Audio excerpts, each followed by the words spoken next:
wants an independent investigation into ties between the Kremlin and the Trump campaign.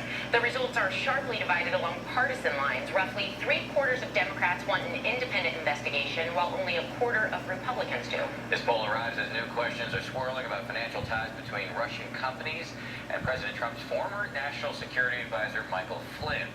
Martha Raddatz is standing by, but we start here this morning with ABC's David Wright, who's at the White House. Good morning, David. Good morning, Sarah. Good morning, Dan. You know, Mike Flynn was an early and ardent supporter of President Trump, but now he's become a bit of an albatross. Even after he was fired, he continues to give the Russia story the most traction. And the latest controversy surrounds his financial disclosures, part of a Friday night document dump concerning 180 administration officials. Embattled former National Security Advisor Michael Flynn filed 2 different financial disclosures. The first, dated February 11th, omits payments for speeches from 3 different Russian companies. The second, signed just Friday, corrects that. Flynn now reports being paid more than $5,000 for one Russia Today speech. Sources tell ABC News he actually received around $45,000. Flynn's lawyer explained he began the process of filing his disclosure form shortly before his resignation. That process was suspended when he resigned. The financial disclosures offer a glimpse into the rarefied world of Trump's West Wing. Son-in-law Jared Kushner alone details a real estate and business empire worth up to $740 million. It's an ethics nightmare. Richard Painter, former ethics czar for the Bush administration, is now part of a watchdog group suing Trump for refusing to divest from his business interests. We need to know much more about the capital structure of these companies, where they're borrowing their money, who the other investors are. This weekend, the vice president was in Ohio, addressing health care, among other issues. It ain't over yet. The president backed him up with a tweet aimed at the Conservative Freedom Caucus, noting good things will happen, either with Republicans or Dems. Now, as for these financial disclosures, the White House says that they are part of an unprecedented show of transparency. But some ethics lawyers say that they don't have some key details that could expose red flag potential conflicts of interest, and it's now going to be up to the Office of Government Ethics to police all this. David, the other big story brewing this week is that this is a big week potentially for President Trump's Supreme Court nominee, Neil Gorsuch. How are things looking for him?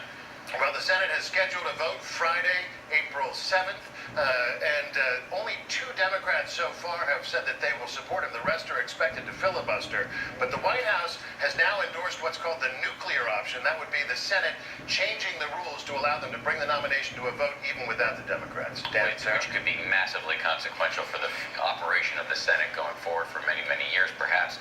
David Wright reporting from in front of the White House this morning. David, thank you very much. Let's bring in ABC News Chief Global Affairs Correspondent Martha Raddatz, who's also in Washington, where she's going to be hosting This Week later this morning. Martha, good morning. Good morning to both of you. Thanks for being here. With all this talk swirling about ties between Russia and the Trump campaign, there's this really interesting dynamic playing out within the Trump administration itself. So while Donald Trump usually refrains from talking too tough about Russia, his UN ambassador, Nikki Haley, has been hitting the Kremlin pretty hard, and you spoke with her recently. What's going on here? Yeah, we'll have her on this morning. It's really a good cop, bad cop dynamic. Nikki Haley says that President Trump has never told her not to say tough things about Russia. But when you hear these 2 different messages, I think it's got to be a little confusing to our allies, to our adversaries. Who's talking directly to our allies? Who's talking directly to our adversaries? And I got to say, most of them are probably saying Donald Trump, of course. Martha, the president is set to meet with the leader of China at the White House this week. Are they expected to tackle the issue of North Korea and their repeated provocations? Yeah, boy, it's a very big meeting this week, Sarah, and Donald Trump has already said it will be a difficult meeting, but they will definitely talk about North Korea, I'm sure. North Korea is on the verge of its 6th nuclear test.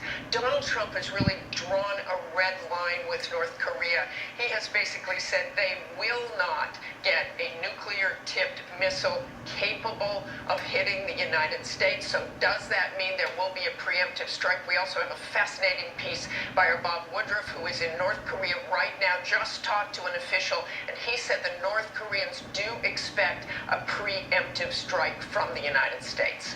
That is a stunning thing to hear. Also, of course, when meeting with the Chinese, the issue of trade is likely to come up, given that Donald Trump hit the Chinese pretty hard on that issue. So it's a big week on foreign affairs. Martha, thank you very much for being with us this morning. And I want to remind everybody, Martha has a big show coming up this morning. She's going to conduct the first Sunday morning interview with a member of Donald Trump's core foreign policy team, the U.S. Ambassador to the United Nations, Nikki Haley, as we just discussed. Yeah, and plus Martha goes one-on-one with former Defense Secretary Ash Carter, the highest-ranking member of President Obama's cabinet, to speak out since Trump took office.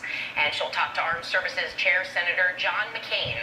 That's all coming up on This Week right here on ABC. All right, thanks again to Martha, but we're going to move on.